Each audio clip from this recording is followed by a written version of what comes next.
of the Sikhs from the Undivided Indian Ex-Servicemen Association, and I suppose it's a testament to the passage of time that today we only have one of these remarkable gentlemen here today, and if for no other reason than that, I want to give him a particular warm welcome today.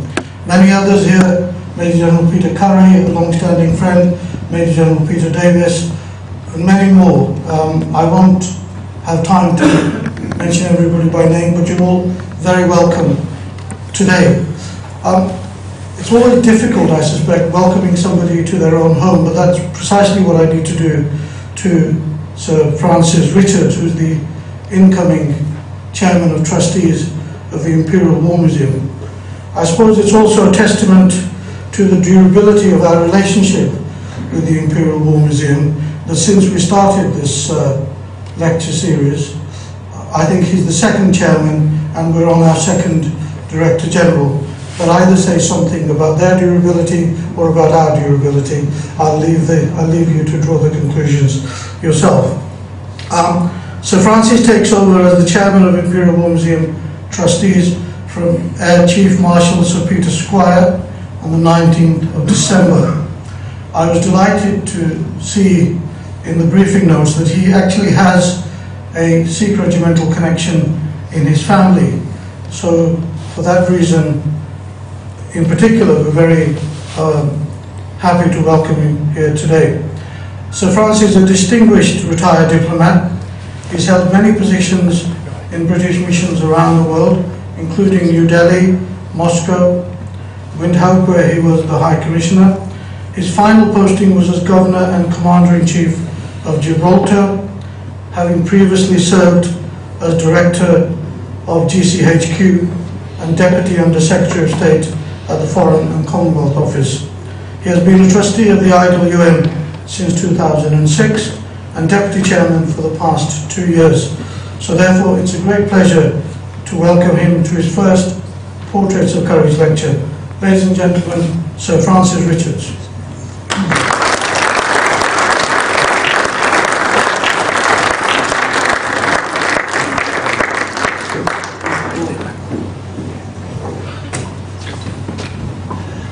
Good evening, ladies and gentlemen. I'm delighted to be able to welcome you here this evening on behalf of Peter Squire, who is, he has told me, very disappointed not to be able to be here with us. I'm welcoming you to the 12th annual Portraits of Courage lecture.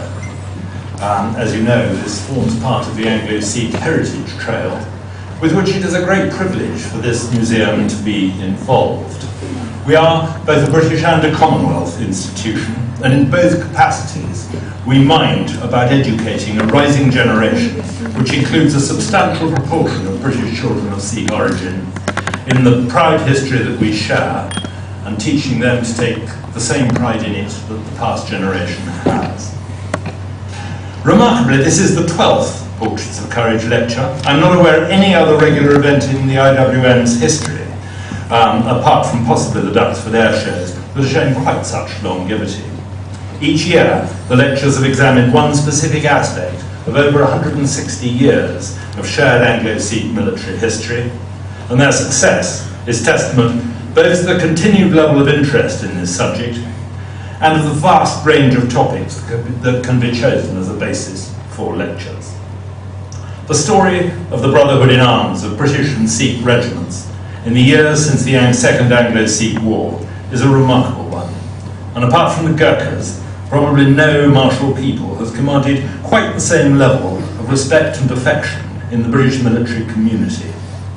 Their involvement in Afghanistan and the Northwest Frontier, battlefields so much in our minds again today, was particularly important and successful, while in 2 world wars, 83,000 turban-wearing Sikhs were killed and 109,000 wounded. The subjects both of Sikh regimental history and of the 1944 Burma Campaign are of particular interest to me, personally. My grandfather was commissioned into the 51st Sikhs Frontier Force in 1970, and my uncle was killed as second in command of the 2nd 14th Punjab Regiment, which then had still a strong Sikh component, in the 1944 Burma Campaign, which is the subject of this evening's lecture. I treasure and I regularly reread a copy of Field Marshal Slim's great book on the campaign, which was a gift from a friend who is a Sikh officer in today's Indian Army. It's from that book that this evening's lecture, titled From Defeat to Victory, the First Sikhs in the Second Burma Campaign in 1944, takes its title. So it's a great personal as well as a professional pleasure to welcome the noted Indian military historian, Pushpinder S Chopra. This isn't the first time that he has delivered the Portraits of Courage lecture. He was, in fact, the inaugural lecturer back in the year 2000, when he spoke on the Jalandhar Brigade at Neuve-Chapelle, the Indian Army's opening battle on the Western Front in 1914. And it's a great pleasure and privilege to have him back with us today. A few words about him. He was born in Murray in September 1942, comes from an army family. His father, Major General Mohinder Singh Chopra, was one of the first King's Commissioned Indian officers who, after Sandhurst and the usual attachment to a British regiment, joined the Rajput Regiment and subsequently the 59th Sindh Rifles Frontier Force. It was Pushpinder's father who encouraged his interest in the Jalandhar Brigade and led him to play a role in the foundation of the Jalandhar Brigade Association, which I see is strongly represented here this evening. It comprised these heirs of three famous infantry regiments, brigaded together and fought together in epic battles on several fronts in the Great War. Ladies and gentlemen, please welcome Pushpinder S Chopra.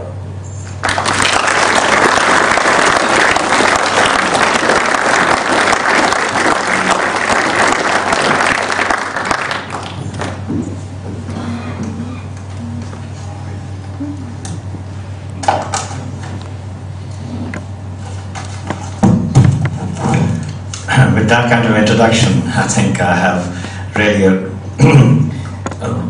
great role to play tonight. Considering that I also lost my voice a few days ago. Ladies and gentlemen, thank you for being with us tonight. And as Harvinder said a little earlier, I've been here before, but that was 12 years ago when we inaugurated this series of lectures. And of course, I had the privilege of speaking about the role of the Indian Army and the Jalandhar Brigade in France and Flanders in 1914-15.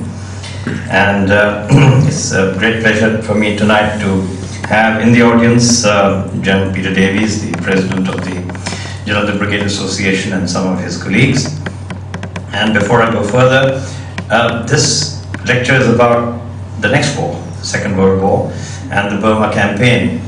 And great victories were won, and as we have taken the title from that epic book by Field Marshal Bill Slim, Defeat to Victory. So what I want to say really is that the regiments that fought, there were lots of them. They were from the British Army, Indian Army, they were from many regiments from other parts of the world to Africa. The Chinese are around somewhere, and the United States had troops. Before I launch into the Second Burma Campaign and the first Sikhs taking part, I'd like to welcome particularly tonight Colonel Donnelly, the real hero of the Second Burma Campaign. He's sitting here.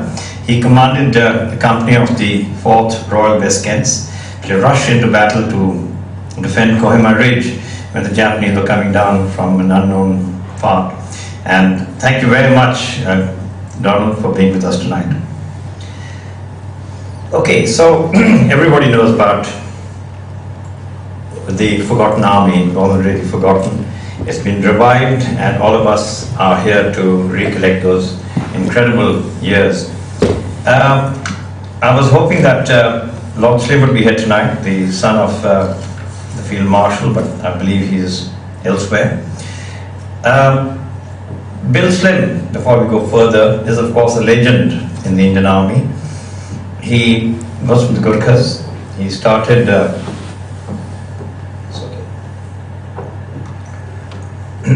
he fought in the First World War and the Second World War, wounded in action 3 times, led the 14th Army, as I said, the so-called forgotten army in the Burma Campaign.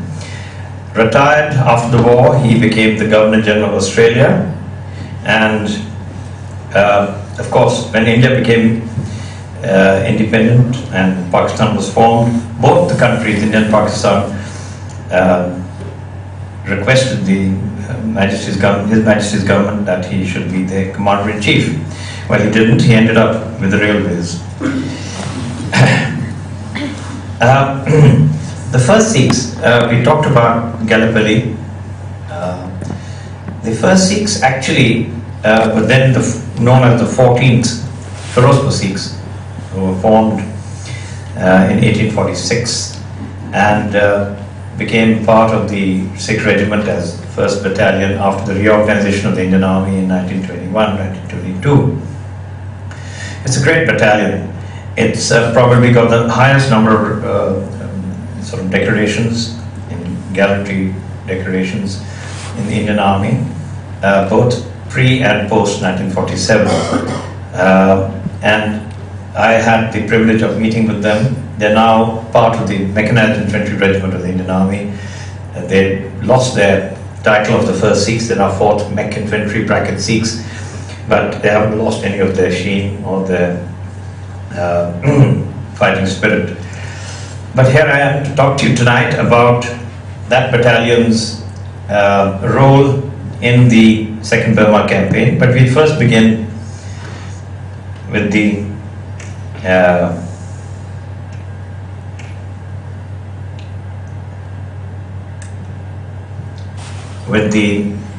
personalities. Okay, so we have General, later Field Marshal Bill Slim on the left, and we have a typical Sikh soldier on the right. And the strange thing is the 14th Army had the 14 Sikhs as part of the army right through since the campaign began and till the victory. The 1st Battalion of the 6th Regiment actually were mobilized for war in February 1942 and were destined to fight the Japanese in Burma till August 1945. Those 3.5 years of fighting in those tropical jungles, hills and rivers of Burma have been most powerfully described in Bill Slim's epic defeat into victory. The 1st Battalion of the 6th Regiment were an integral part of this great 14th Army, sometimes described as a forgotten army, but they tenaciously fought to stem the Japanese invasion of India. I won't go through too much of the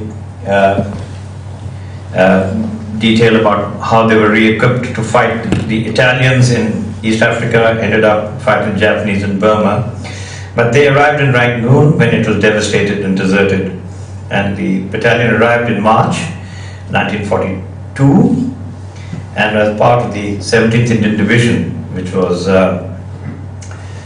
which fought the Japanese from the beginning till the end.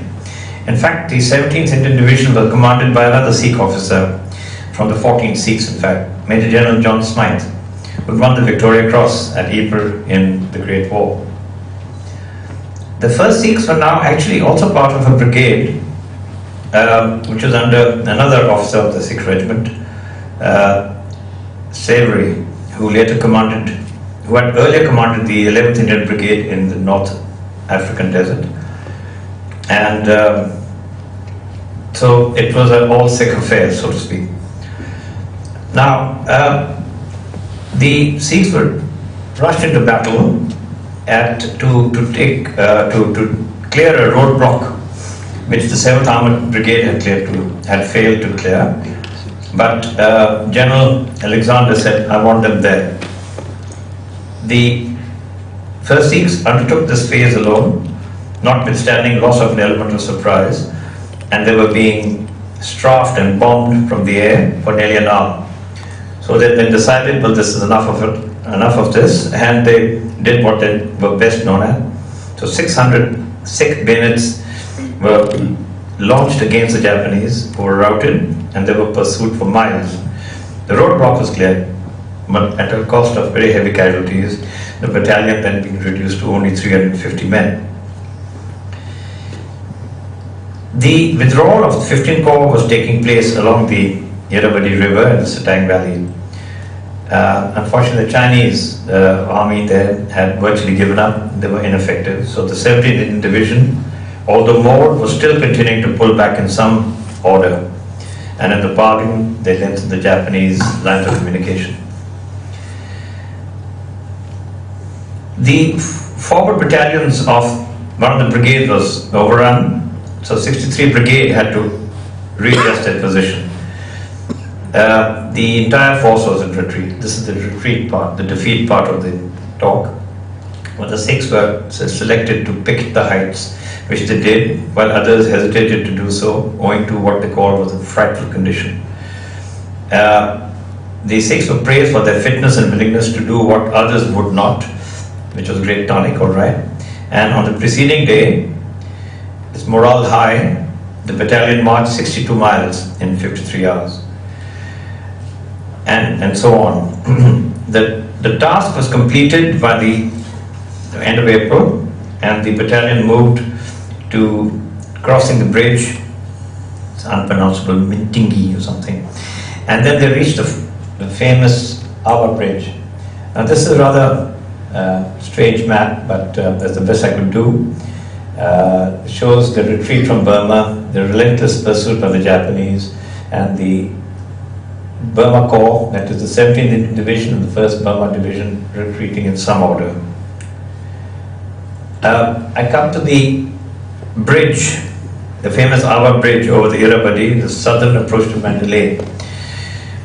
On the battalion was asked to cross the river, and they got there with all the heavy stores, but the 2nd Royal Tank Regiment, which was part of their force, could not be ferried across. So they actually, unfortunately, destroyed all the heavy equipment. And then the battalion was ferried across, and with the rest of the 17th Indian Division marched to Tammu on the border with India on the way to Tiddim. Here is a quote. Even though most troops were physically and mentally fatigued, Major Spink, who had been with the battalion throughout the retreat, recorded the unit's spirit of defiance in these words: "No men ever fell out. We had no stragglers, and although our clothes were tattered and torn, they were well worn. Beards neatly rolled, safas neatly tied, and every man had his arms and equipment." But heavy attrition, the battalion had been reduced to just 215 all ranks from its earlier strength of 900. The battalion reached Imphal on the 22nd of May and then moved to Kohima on the 6th of June. Here, although there was no danger of enemy attack, the tracks coming from the east were well guarded. Long-range patrols were sent towards Ukhrul in the Jinwin, and these tasks were carried out in the height of the 1942 monsoons. So they were sent back to Ranchi to refit and rearm, and the station was Ramgarh, which is about 50 miles from Ranchi, and currently where the Sikh Regiment has its regimental center. The 1st Sikhs became a reconnaissance battalion and organized into 2 mounted infantry companies. The training began in earnest. However, soon they were told that they were being reorganized as a full infantry battalion to become part of the 39th Infantry Division. Divisions were being raised all the time. Fortunately, the 39th Infantry Division went into Central India as a training division, and the 1st Sikhs were transferred to the 7th Indian Division, the Golden Arrows, at Ranchi, with which it moved to the Arakan in October 1943. Becoming the divisional headquarters battalion, the company split up amongst the 3 brigades of the division. Now, these are typical photographs taken at Ramgarh and in the training areas bordering Burma. Now comes the 5th Indian Division, of which I think Donnelly was a member when he went to Kohima. The 5th Indian Division, the Ball of Fire, was deployed on the left, and the 7th Indian Division on the right of the Mayu Range. The where and how the plan was very vague, as was the role of the 1st Sikhs. Companies were attached to individual brigades. A Company was made to show strength to deter the Japanese position around G.O.A.T. And the official report gave credit to the battalion for doing this so successfully that the Japanese were sufficiently impressed to put them down as a full battalion. And similarly, Delta Company sent out many long-range patrols, and other companies were attached to other brigades to engage in vigorous patrolling and collection of information. These pictures, of course, a lot of them have been sourced from the Imperial War Museum and the regiment itself, and a lot of them will be very familiar to the audience. Now, the Japanese were obviously planning their offensive, so were the Allies. The plan of General Sir Philip Christensen, the GOC 15 Corps, was to advance up to Japanese positions in the tunnel area, and as part of the offensive, the 5th Indian Division was to take Razabil, or the 7th Division, of which the 1st Sikhs were part, were to take Butidong and then attack Litwit. The 81st African Division were to advance down the Kaladan Valley to cut off the Japanese communications. And so on. I'm not going to bother you with the details of the defensive battles and the atom box, but it came to pass that by March 1944, the 1st Sikhs were backed with the 33rd Brigade as an integrated battalion, and its full combat potential was now to be exploited. 33 Brigade embarked upon its earlier objective, the capture of Butidong, and the area around, with many preliminary objectives, leading to the final objective called India Hill. Many acts of gallantry were performed during the confused and bitter fighting, as the Sikh annals of heroism continued unabated. Lance Naik Karnail Singh was awarded a posthumous IOM for his outstanding gallantry and devotion to duty. The life of Major Spink, whom we talked about a little earlier, the company commander, was saved by Sepoy Meher Singh, who was awarded a military medal, while Lance Naik Harchand Singh was awarded an IDSM. So on to the offensive. A Company advanced and met with stiff resistance, but the objective was captured through collective will and individual gallantry. Naik Niranjan Singh, though wounded, continued to lead the section and captured 3 enemy trenches, for which he was awarded an IDSM.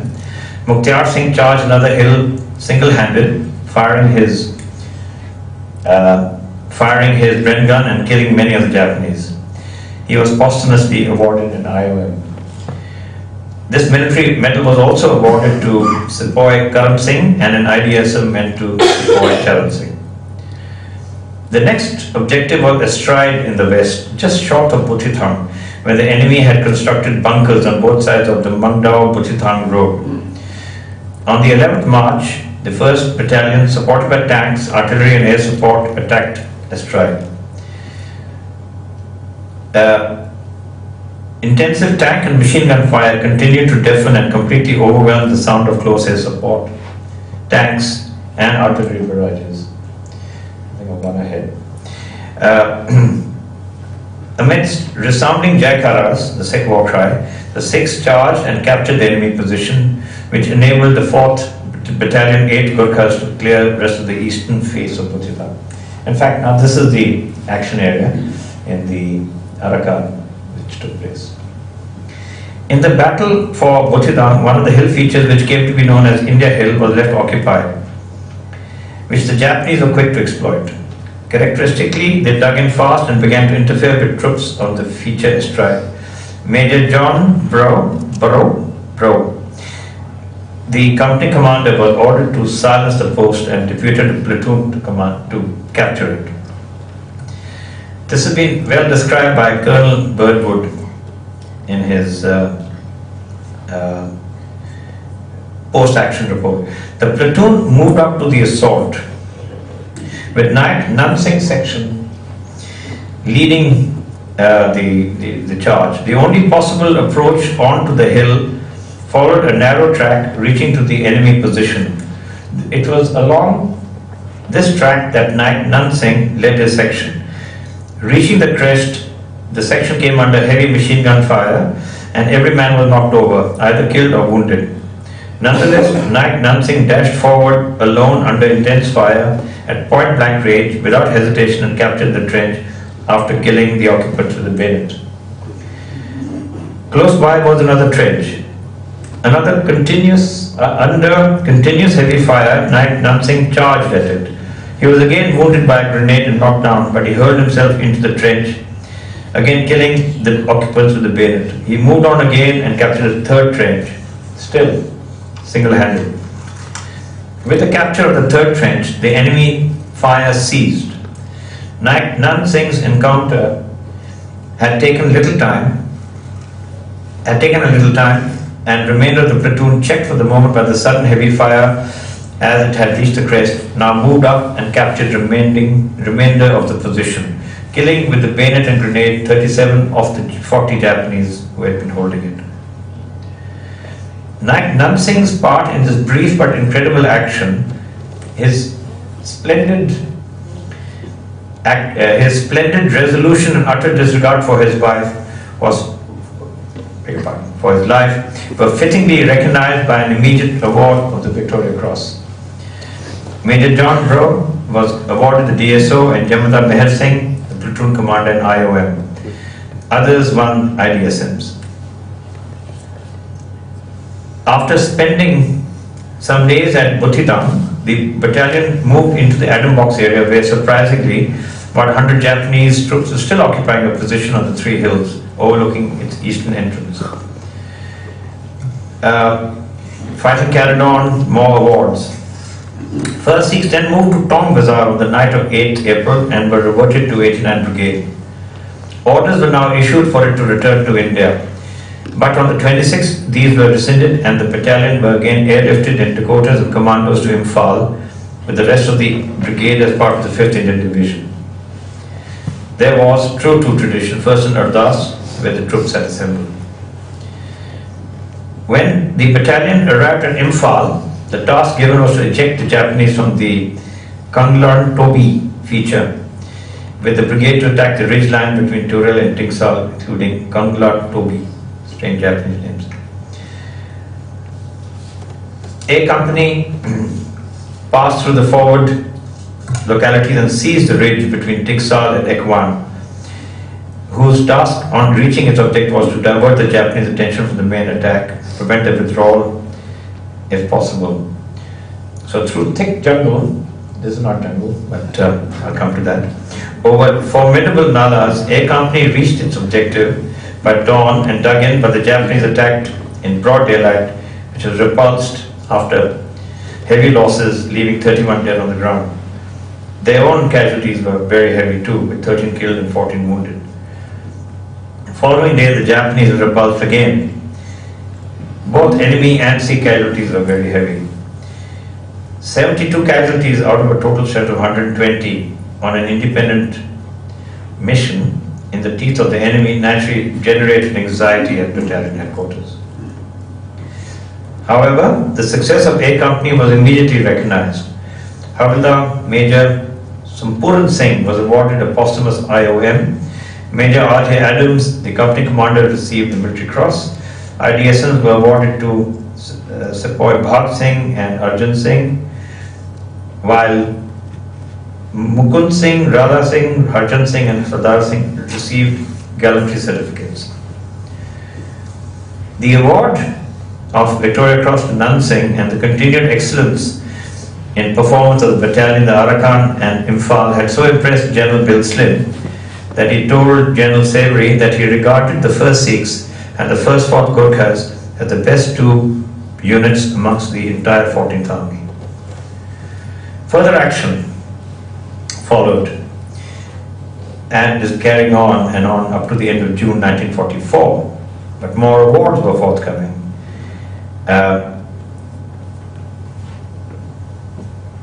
Military medals, gallantry certificates, military crosses. The battalion ended up with over 20 MCs. On 22nd June, the siege of Imphal was lifted in the 2nd British Division, fighting their way south of Kohima, linked with the 5th Indian Division. By the end of June 1944, the Japanese forces had been defeated in the Imphal-Kohima area. Their offensive was now halted, and they were forced to withdraw towards the Burma border,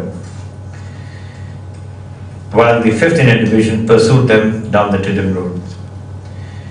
The first Sikhs seized the pass just short of Ukhrau. On the 6th, the Japanese shelled the pass, inflicting a few casualties, but by the 9th, the Sikhs had captured Humpum village, 5 miles south of Ukhrau. The following day, the battalion moved towards Shangshak and cleared it of the enemy after a small skirmish, and mopping up operations continued. On the column between Shangshak and Samseng, 6 Japanese 105mm guns, mortars, lorries and some equipment was captured. Continuing the display of leadership and gallantry were the now normal recognition by Subedar Major Ishwar Singh getting a military cross, Lance Knight Bachin Singh and Bhag Singh a military medal each. Gentlemen, by this time, they've been fighting continuously, and the first Sikhs had virtually become a legend in Burma, but its ranks were depleted after the sustained fighting, and they were in need of some rest and reorganization. At Kohima, a draft of 200 young soldiers was received from the 15th Battalion, which was a war-raised battalion and was under some disbandment. The 14th Army now embarked on its major offensive against the Japanese. As part of the 7th Indian Division, the first Sikhs left Kohima by motor transport for Tammu in end December, which was in great contrast to the manner in which they had to retreat by foot along this very road some 3 years earlier. The concentration of 7th Indian Division was to be later followed by the 17th Indian Division and was a master stroke of Bill Slim and his 14th Army. The plan, which was to destroy the Japanese army in Burma, included the secret advance down the Gangaon Valley and crossing of the Irrawaddy at Nyanggu by 7th Division, where the roads leading east and south from the river converged, and a quick thrust to Miktila by the 17th Division, followed by the 5th Division from the bridgehead so formed.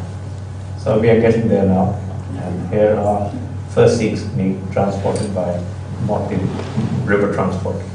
The capture of Miktila cut off the Japanese armies fighting in north and central Burma from their base in Rangoon, while further advance south of 7th Division, capturing the oil fields en route, placed it astride the retreat of the Japanese forces withdrawing from the Arakan under the pressure of 15th Corps.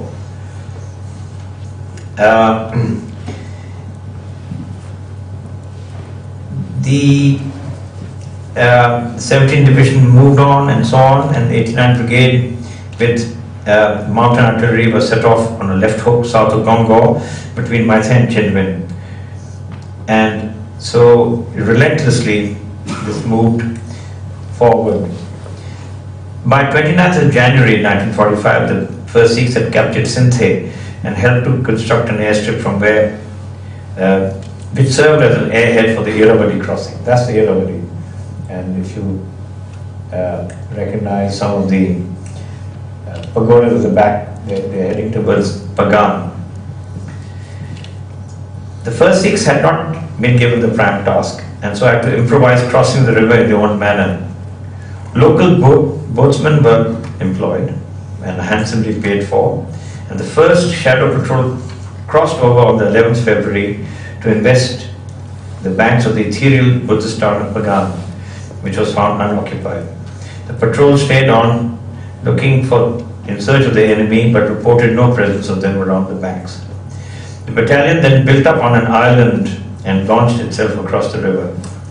The Japanese now had become aware of this threat, so quickly readjusted the defense positions to cover the crossing, and the patrol hurriedly passed some information back. The assault was launched. 2 companies moved across the river by country boats. As the Japanese opened fire near the far bank, the boatmen rested their oars. No amount of bullying could persuade them to continue. That night, the Subedar Major and the Granthi is the priest attached to Sikh battalions, met the somewhat despondent commanding officer. The Granthi was not an astrologer nor a soothsayer, but he had an inner intuition and told the CO that soon a miracle would happen. At dawn on the 15th February, as the first Sikhs were employed in recovering floating bodies of the Lancashire Regiment, whose river crossing outfit had been a disaster, something really unexpected occurred. Providentially, a patrol saw two men on the opposite bank carrying white flags. They turned out to be from the INA, the Indian National Army, who wanted to surrender. As the platoon arrived at the far bank, the entire INA garrison marched down to the river and surrendered. Soon the entire first Sikhs were crossed and Pagan was occupied by the battalion. The miracle that the Granthi had predicted the previous day had in fact occurred, much to everybody's astonishment. During the expansion and securing of the bridgehead between Pagan and Chowk, the enemy opposed the battalion at various points. In one such action, Major Merrick was killed and Captain Preetham Singh wounded. Subedar Joginder Singh was awarded a military cross for displaying leadership qualities, while Dilwar Singh, Magar Singh and Pratap Singh were each awarded the military medal. Crossing of the Irrawaddy River was the longest opposed river crossing attempted in any theatre of the Second World War. This is from Wilson's book. The river at this point was over 2,000 yards wide and fairly fast flowing. The south bank had sheer 100-foot cliffs, while the north, or taking a bank, consisted of paddy fields devoid of any cover, just a few feet above flood level. The roads serving the area were deeply rutted and every vehicle raised a great column of dust, clearly visible from the south bank. Added to this, on the night of the crossing were strong winds and the water was churned. The battalion intensively patrolled the Tetna area. In one instance on 11th March, two patrols of the battalion met at a predetermined rendezvous, but on the return journey were ambushed. The Sikhs made a determined charge during which most of the 150 Japanese facing them were killed or routed, but they themselves suffered 15 casualties. Kapoor Singh was awarded the military medal for covering the withdrawal of the party. Now, Lieutenant Colonel Spink, whom you shall see in a minute, who had been with the battalion since the beginning, now assumed command when the Battle of Yagi was fought, the grand finale of this operation. That is actually out of place. This is Nan Singh depicted charging the Japanese when he earned military cross. That's him after the action and wearing the 7th Indian Division insignia on his shoulder. That's Colonel Spink on the left as a Sikh with his Subedar Major. Between the 1st and 3rd of May, 114th Brigade combed the northern sector southwards as far as the Mumbu-Nagampi road, but met little opposition. For some days the weather had been deteriorating and torrential rains on the 3rd temporarily brought everyone to a standstill. However, by the 5th conditions had improved and the advance of both brigades resumed. On the 5th of May, the vanguard company of 1st Sikhs leading 89th Brigade came face to face in Yanama with a similar force of Japanese.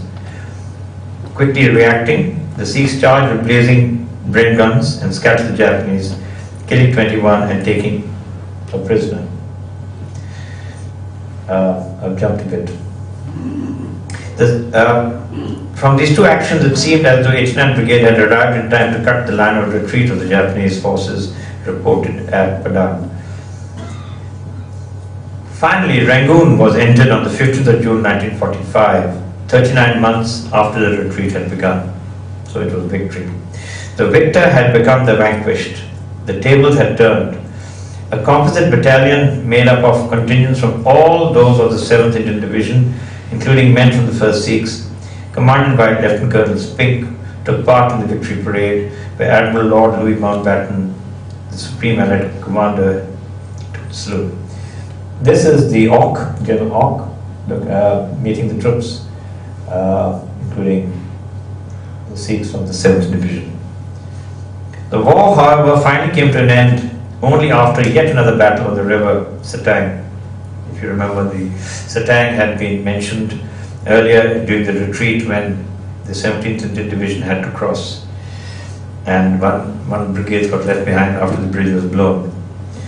As the first Sikhs concentrated about 30 miles north of Rangoon, the brigade was ordered to hold a defended sector along the west bank of the Satang River, including the Rangoon-Mormeen railway line.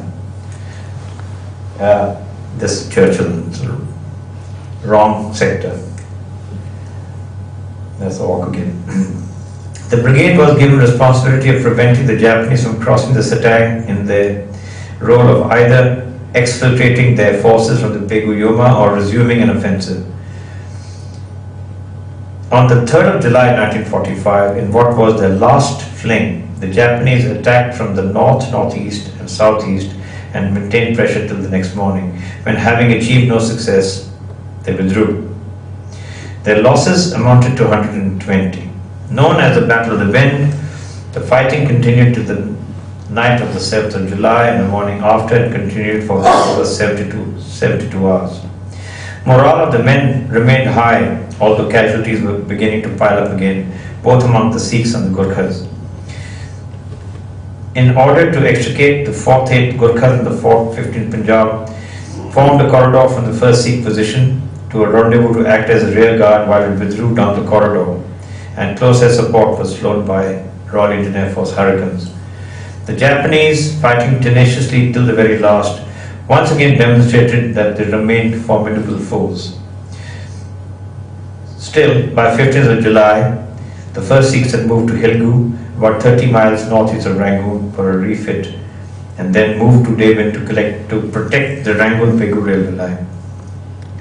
On the 12th of September, while the first Sikhs recalled its immortal Saragadi Day, the Japanese were surrendering to Lord Mountbatten in Singapore. That's Bill Slim going home. At the ceremony, the Indian Officer Corps were represented by Brigadier Tamaya and Sardar Gurcharan Singh, Military Cross and Bar, who was among the several highly decorated VCOs and men of the Indian Army present. 3 days later, on 15 September, the Japanese representatives arrived at Rangoon to sign the final Japanese document of surrender. The 1st Battalion of the Sikh Regiment, which had been an intrinsic part of the Burma Campaign since March 1942, saw the culmination in the Japanese surrender in September 1945. The cost, the rigors, the nightmares of 3.5 years would never be forgotten. The battalion had suffered many casualties. Amongst the British officers, only Colonel Spink survived. Among the VCOs and men, there had been such a turnover that the battalion had virtually been reconstituted almost twice over. Their gallantry awards, however, were equally great. That's Sepoy Nansing coming home. That's his mother giving him some garlands. Thus ended the Second World War. True to the tradition, the 14th Firozpur Sikhs, later the first Sikhs, had maintained a reputation of the highest levels. Loyalty, devotion to duty, gallantry and discipline. The war had, however, cost the battalion 850 casualties, 195 killed and 655 wounded. That ends the first Sikhs in the Second Burma Campaign, but the first Sikhs continued to display their guts and glory when they actually came back to India and were doing garrison duties in Delhi, around Delhi, Gurgaon, just south of Delhi, when the Indian Army was asked to send troops to Srinagar in the Kashmir Valley on the 27th of October, and Lord Louis Mountbatten now was the Governor General of India, and after Kashmir, the Maharaja of Kashmir signed his letter of accession to India, the first Sikhs were flown in direct from their garrison duties in Gurgaon straight into battle in Kashmir. Why I'm mentioning this is because Nansing, whom you see here, being garlanded by his mother on return to Batinda in the Punjab, where he came from, continued his saga of bravery. And I'll end this by giving you a sort of small account of that action. It's not in Burma, it's now in Kashmir. And this was in the winter of 1947. And the first Sikhs were marched out from Uri to remove a certain imminent threat, and ran into a very heavy sort of ambush. And he led the company into fixing bayonets, and with severe hand-to-hand fighting, they his men were inspired to frenzy and acting like fiends, bayoneted the enemy right and left. The enemy broke and fled, but not many could make it to their homes. Jayamata Nand Singh captured the objective and kept the promise made to his commanding officer. But as he stood on top of the bunker, a personal light machine gun fire hit him on the chest, killing him on the spot. In the words of his battalion commander, the valor, leadership and selfless devotion to duty displayed by Nand Singh was something that cannot be described, much less matched. So he not only probably the only Indian soldier to not only have the Victoria Cross, but awarded the Malvi Chakra, India's second highest gallantry award, posthumously. What about the battalion itself? The first Sikhs have remained part of the Indian Army, very much part of the Indian Army, fought very gallantly in the 1962 October frontier war with the Chinese, and they earned a Paramveer Chakra, equivalent to a Victoria Cross, and so on. This has continued. In the reorganization of the Indian Army, though, the first Sikhs were picked for becoming part of a newly raised regiment, the Mechanized Infantry Regiment. So they're now on BMPs, BMP2s, but they still maintain the very matchless valor and record. And they were given an award called Bravest of the Brave. And this is their officers' mess in India. They are on one of the field areas where they are part of a mechanized infantry brigade. And that's Nand Singh, whose bust is in the middle of the garden. And they were one of the few battalion in the Indian Army awarded Bravest of the Brave only if you win X number of Victoria Crosses or Paramveer Chakras. And so the first Sikhs certainly earned that. Thank you very much. And I'll be happy to